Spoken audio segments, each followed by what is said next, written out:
Okay, since we've established a little bit about who millennials are, let's go ahead and let's take a slightly closer look at some defining characteristics about us.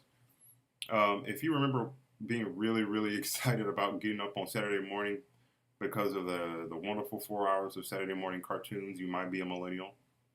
If your first superheroes were the Thundercats, Hercules, Sonic, Super Mario, the Ninja Turtles, the Power Rangers, you probably are a millennial.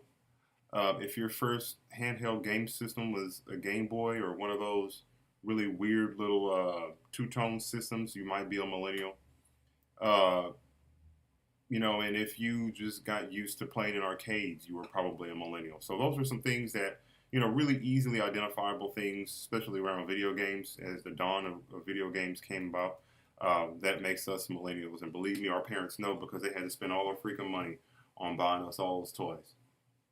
So, that's a little bit more about us. And again, that lets other people know um, more about us. I mean, there's certainly a whole bunch of other characteristics that we go into uh, music, clothes, TV shows. You can't do that on television. Salute Your Shorts, Rocco's Modern Life, Ren and Stimpy. Uh, Things that if you just mention that, you're going to immediately be able to establish a connection with somebody if you bring that stuff up because we grew up on that. That stuff is part of who we are. Um, I still watch The Simpsons. I still watch 80s cartoon reruns. I mean, it takes me back.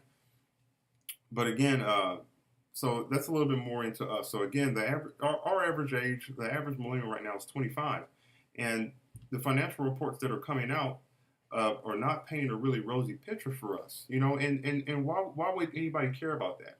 Well, I mean, I don't know about you, but I had the benefit, I had the privilege of being a child to professional parents. I had the chance to grow up in a house. I had a chance to enjoy all the wonders of being in a relatively middle class kid in the 80s and 90s. And I would want something similar for that for my kids, for myself. And right now, the average millennial does not have the ability to do that. And I can't tell you how many kids I ran across in Starbucks. The typical stereotypical college educated barista is something that is just a travesty. It's a shame.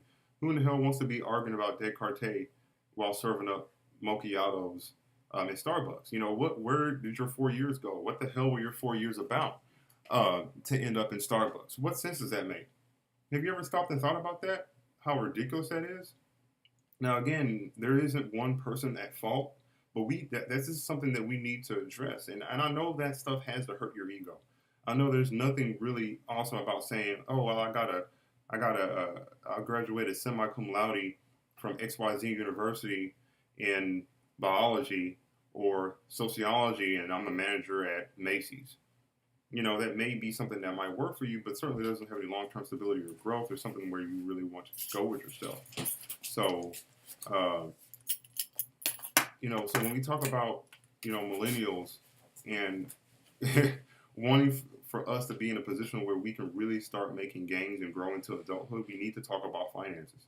And some of the next few videos that we're going to really hammer away at finances and your money situation and some demographics and charts.